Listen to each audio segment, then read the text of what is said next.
Hai semua, Assalamualaikum. Jumpa kembali bersama aku, Retia. Di videoku kali ini, aku akan membahas tentang bekerja di Hong Kong itu boleh sholat enggak, bekerja di Hong Kong itu boleh memakai jilbab enggak gitu ya.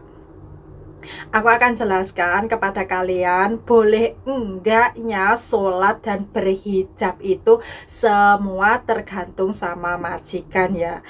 Ya, kalau kita ingin berhijab, kita minta izin sama majikan, kita bertanya sama majikan, boleh enggak kita memakai hijab di saat kita bekerja ya.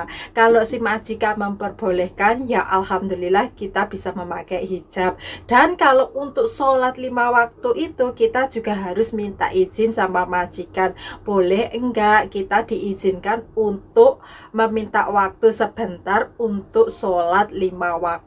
Jika majikan bilang oke, iya boleh, berarti itu juga rezeki kita ya, alhamdulillah. Karena di sini itu orang Hong Kong itu nggak ada yang sholat ya.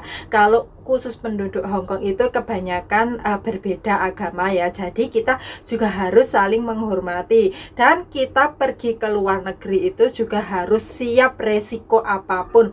Jika majikan tidak mengizinkan kita untuk berhijab, kita juga siap untuk menanggung itu semua, karena kita udah niatin pergi ke sini untuk bekerja dan apapun resikonya kita udah berniat ya. Jadi jika majikan nggak memperbolehkan kita untuk berhijab, nggak memperbolehkan kita untuk sholat, itu kita udah siap untuk menanggung resikonya ya.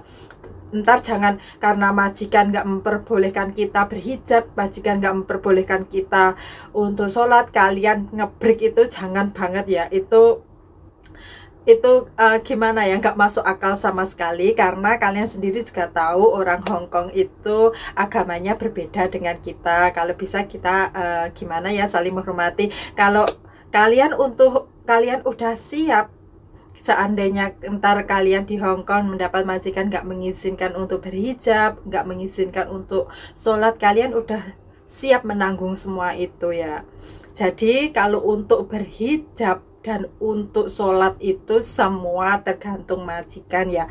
Di sini banyak juga CC yang di rumah majikan itu berhijab, dan banyak pula CC yang di rumah majikan itu bisa sholat 5 waktu. Pokoknya tergantung majikan. Jika kalian dikasih izin untuk sholat 5 waktu, kalian juga harus tahu aturan, harus tahu waktu ya. Karena di sini itu waktu adalah uang gitu ya, orang Hong Kong itu ya. Kan kalau di kita itu sholat ada 5 waktu, subuh, asar, duhur, maghrib, isya gitu ya. Yang mungkin agak kesusahan kita itu di waktu maghrib. Karena kalau pas jam kita maghriban itu biasanya di sini jamnya kita untuk mempersiapkan masak untuk makan malam ya. Terkadang ada yang majikan yang mengizinkan dan ada majikan yang tidak mengizinkan. Pokoknya di sini itu kita nggak bisa seenak kita sendiri. Kita mau ini kita lakukan, mau itu kita lakukan gitu ya. Kita nggak bisa sesuka hati kita sendiri gitu ya. Kita ikut orang, kita juga harus menghormatin majikan ya. Pokoknya kalaupun kita nggak bisa menjalankan sholat ya nggak usah berkecil hati atau gimana. Kita juga bisa berdoa di dalam hati ya, karena ini semua pasti kita memiliki alasan ya. Ya ini semua nggak kita mau ya. Ya semoga nggak ada yang membuli kita ya, karena kita di sini itu ya dengan alasan tersendiri ya.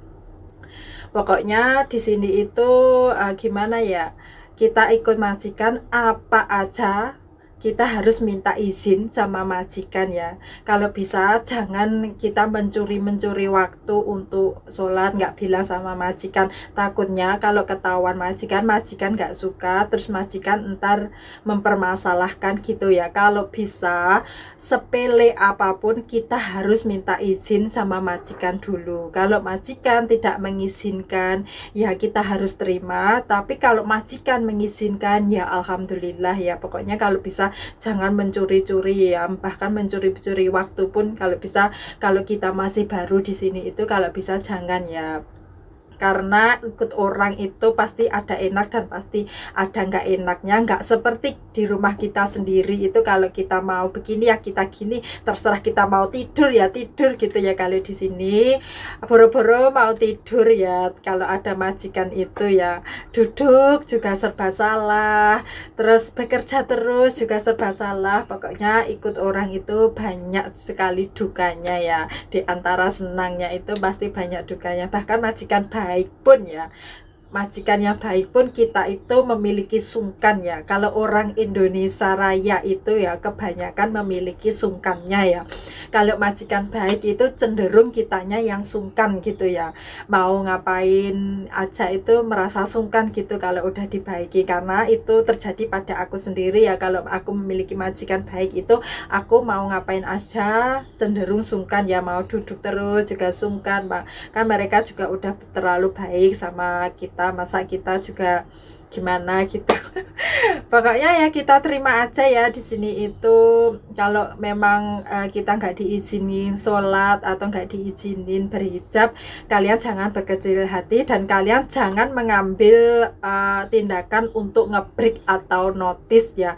Karena kalau untuk sholat dan apa itu berhijab itu di sini itu majikan itu jarang, emang nggak semua majikan itu mengizinkan. Jadi kalau kalian tidak diizinkan untuk berhijab atau sholat, jangan mengambil tindakan bodoh untuk ngebreak atau notice ya. Karena untuk ngebreak dan notice itu akan susah untuk turun visa ya, karena record kalian akan terlihat jelek ya. Jadi kita harus bisa lapang dada menerima semua perintah-perintah majikan, larangan-larangan majikan, karena itu udah kita niatin dari awal untuk pergi ke luar negeri, menerima segala resiko apapun ya. Ya udah, sharing aku sampai di sini ya. Semoga bermanfaat buat kalian yang mau pergi ke luar negeri ya. Jika ada kata-kata aku yang salah, buang jauh-jauh, ambil sisi positifnya ya, buang jauh-jauh sisi negatifnya ya. Ya udah, jika kalian menyukai video aku, jangan lupa bantu aku mengembangkan videonya supaya aku semangat untuk mengasih inspirasi buat kalian dengan cara like, komen, dan subscribe. Serta jangan lupa pula nyalakan tombol loncengnya supaya kalian tidak akan ketinggalan di videoku next. Oke, see you next video. Bye bye.